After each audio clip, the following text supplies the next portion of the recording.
Sí, muchas gracias. Por desgracia tengo que coger un avión dentro de poco, entonces, pero no quise perderme esta ocasión de esta invitación de que me invitan a hablar de libros, tío, y recetar libros, que es lo que me gusta a mí. Vamos a ver. Me pidieron que hablara de libros así que todo el liberal debe leer. Bueno, pues La economía de una elección, El liberalismo de Mises, la acción humana, Camino de servidumbre y La ley de Bastián. Vale, ya está. Pero como ya los conocen, vamos a buscar unas cosas raras, ¿vale? A ver si las conocen, por lo menos para disfrutar un poco, para ver si bueno, primero para ver si los consiguen. Un libro también no es solo comprarlo, también a veces lo divertido es buscarlo, a ver si se consigue o se manda que lo reediten, o porque algunos merecen reedición, etc. Entonces, a ver, se me ocurrieron algunos, a ver qué sale de aquí. Uno, Wilhelm Röpke, Más allá de la oferta y la demanda. ¿Quién lo conoce? Ves pocos.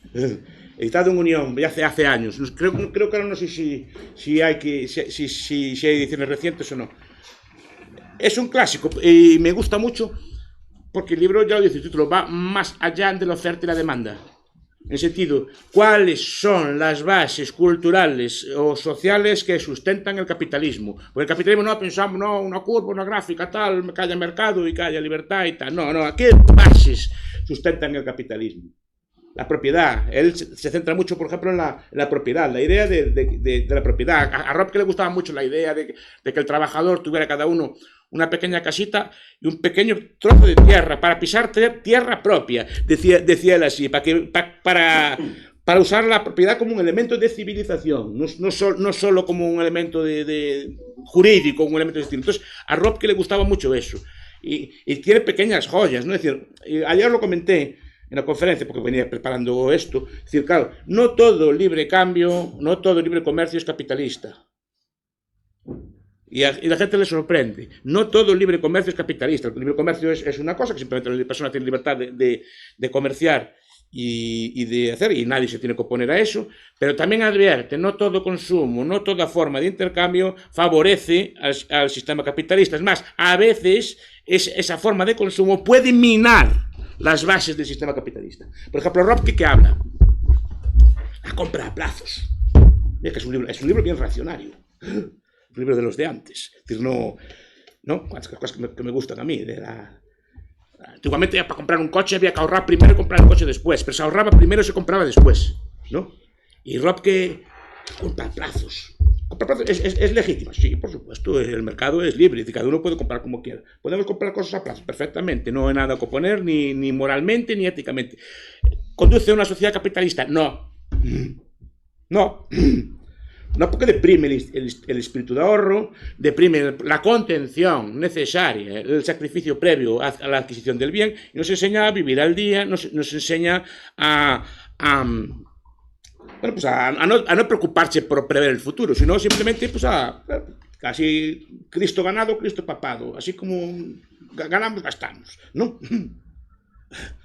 No, entonces le va explicando que hay cosas de estas. Yo hablaba ayer también de, pues hay costumbres modernas, por ejemplo, tener todo alquilado, tener todo así, todo uberizado, cosas por esto, que está muy bien, repito, que yo no tengo nada en contra, ni siquiera es moralmente malo, no pasa nada. Ahora, la idea de que no tenemos nada, que vivimos al día, de que todo es prestado y que no tenemos nada propio, ni un objeto, ni una vivienda, un coche, un abrigo, mi jersey, lo que sea, ¿no? Que tiene tanto cariño. No tienes nada, esa idea de que todo está prestado, lleva a sociedades muy volubles. Mira, el proletariado, cuando más lo define, es el que no tiene nada más que la prole. Pues es una clase revolucionaria. Yo creo que las personas, aparte de sus familias, obviamente, deben tener alguna cosa. Deben tener sus cosas, su propiedad. Es una cosa, aunque no sea una propiedad inmueble, aunque sea algún tipo de cosa que tú aprecias, algo que sea tuyo, porque te lleva también a cierta estabilidad social, a apreciar las cosas, que tienes algo que perder, que tienes tus cosas. Que no puedes. Una persona que no tiene nada que perder, que no es nada, es de todo es alquilado, así, ¿por qué tiene que perder? Así son sociedades muy inestables. Y entonces, Röpke incide mucho en eso, incide en muchas más cosas. Un libro que recomiendo, por ejemplo, ¿no? Después, recomendé también otros libros, por ejemplo, los de Eric Jones o los de John Lawler. la fuente impura, eso no lo van a ser difícil de conseguir. Fastídense. Yo sí. No, debe andar por ahí entre Andrés Bay. A ver, es un debate que hay ahora, me gusta debatirlo. El negro europeo sí que es más fácil de conseguir. Derek Jones, también tengo otro que se llama crecimiento recurrente. Es un economista, un historiador económico británico, y John London es un viejo Tory, es un Tory brexiter, de estos que le gustan a Libia y a Mark, ¿no?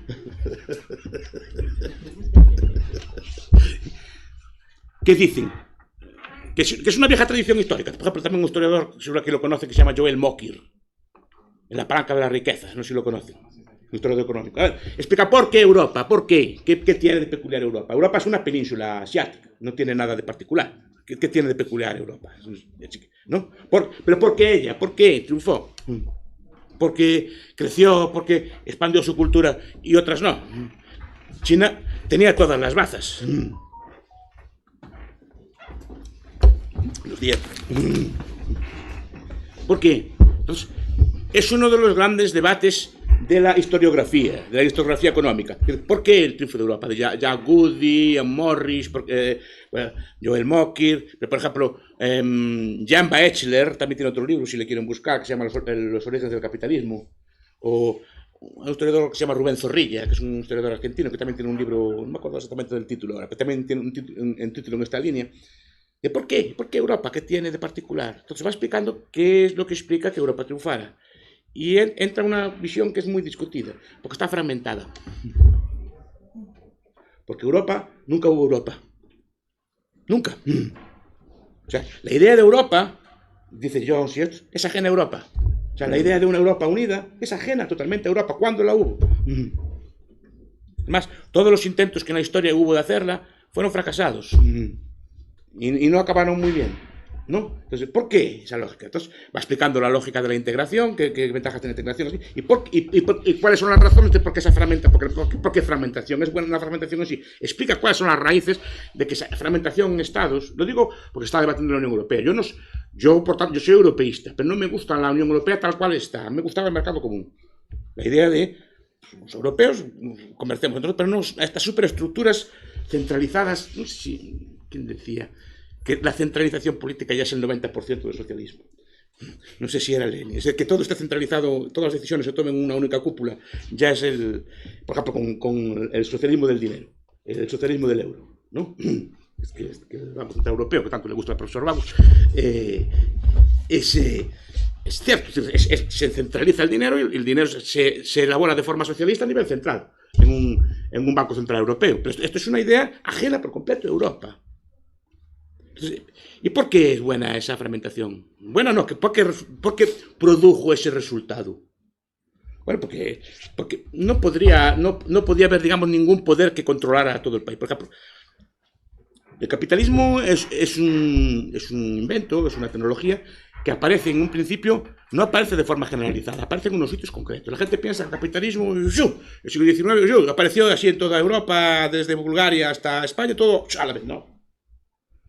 Los historiadores nos dicen, nació en algunos sitios concretos, en el norte de Inglaterra, en Flandes, algunas zonas, y después fue imitado por el resto. Aquello era tan exitoso que se fue copiando.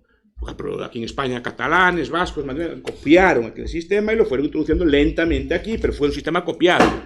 Aparece primero en unos sitios y tarda tiempo en, digamos, extenderse. Esa es la idea, ¿no? Ahora pensemos, por ejemplo, en la leyenda del emperador Tiberio. El emperador Tiberio cuenta, es una leyenda, no sé si es apócrifa, es verdad, pero se cuenta en muchos sitios y la vi relatada de muchas formas distintas. Pero, ¿cuál es la idea? Pues que llega un inventor junto de Tiberio y le ofrece una máquina o un cristal, no sé qué, un avance técnico para la época, una máquina nueva, que hacía más trabajo, no sé qué, una máquina de esas de poleas, no sé qué era, es una leyenda. Pero dice que el emperador Tiberio que lo mandó ejecutar y romper la máquina, porque dejaría a mucha gente sin trabajo. ¿No? Esta fue la idea.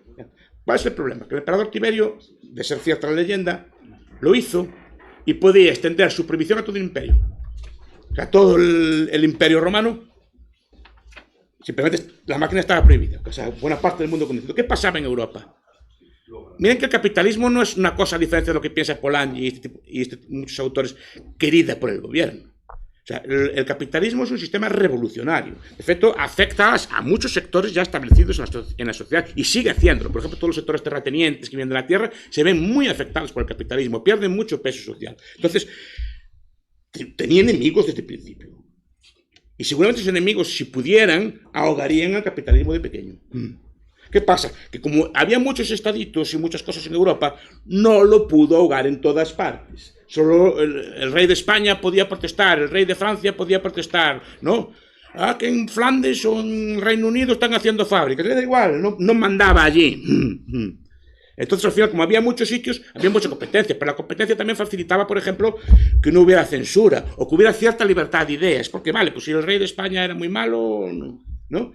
Prohibía los libros aquí, pues en Flandes se editaban y se editaban. Leen la novela hasta El hereje de Miguel Delibes, vean cómo los herejes pues traían los libros de Flandes, de contrabando, traían por Asturias, así en barcos, así en cosas por el estilo, porque había más sitios donde publicarlo. ¿Y si fuera solo el Imperio Romano? ¿No? Y después, claro, al haber varios estados, pues hay competencia. Es un sistema tan simple y creo que es copiado, que es lo que se hace siempre. Un país inventa algún tipo de innovación política, económica, social. Es buena, se copia. Es mala, queda solo al país que la inventó. Por eso, aquello que decían de Bismarck, ¿no? Cuando le decían a Bismarck de colocar al socialismo en Prusia, ¿no? Es una leyenda también decía.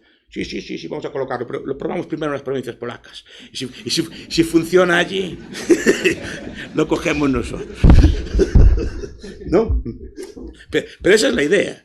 Antes se probaban las cosas a pequeña escala y si funcionaban se copiaban, si no funcionaban no se copiaban, así de simple. Y eso es lo que tenía Europa, que es un proceso siempre dinámico de competencia y cosas por el estilo. El problema del actual sistema, que lo que explica Jones o que explica Laun, es que ese sistema se inhibe. El sistema de competencia que había interno se inhibe. Y tiene problemas. Más libros. ¿Cuánto me queda? A las 2, ya que sin problema ninguno. Sí. Ya tengo dado más. ¿Cuánto me queda? Bueno, 4 minutos. Sí, bueno. Pues uno más. Venga. Lo que ve el Estado. James Scott.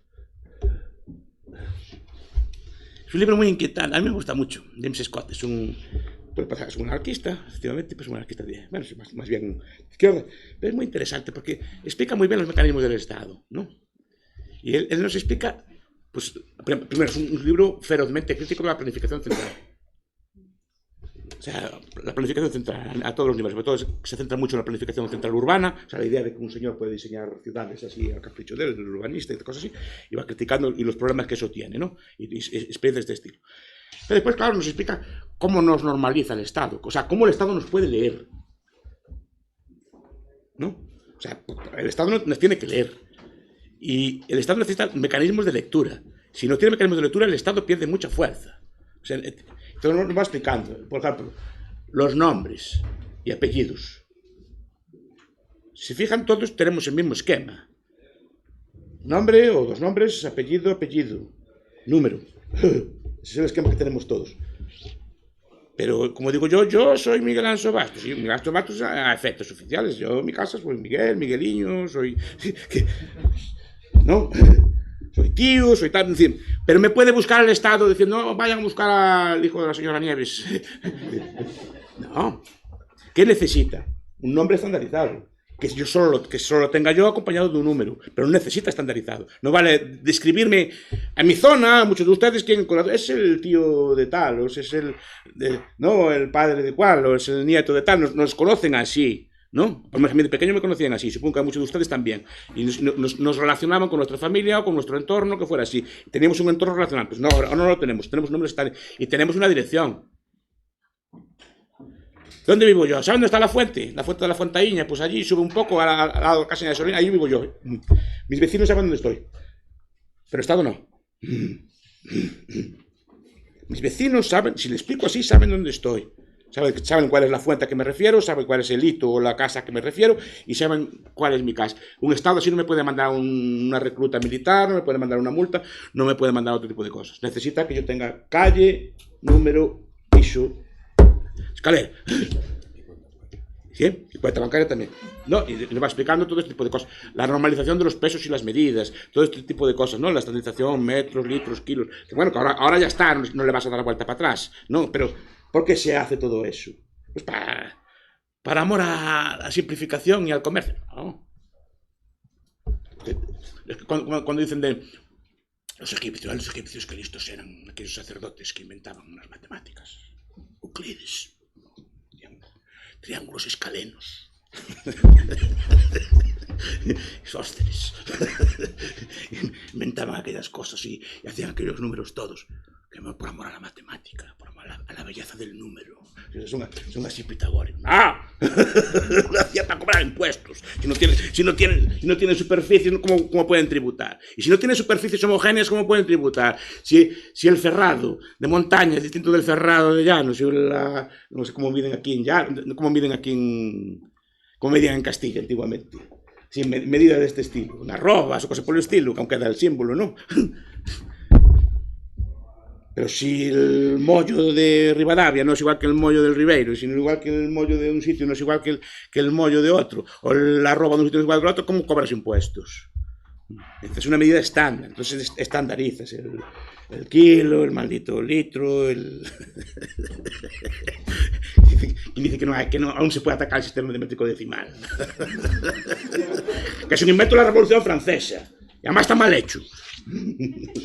Tan mal hecho porque el metro creo que ahora cambió no es exactamente igual. Cambiaron esa cosa que hacían ellos para que les cambió una cosita. Maldito metro.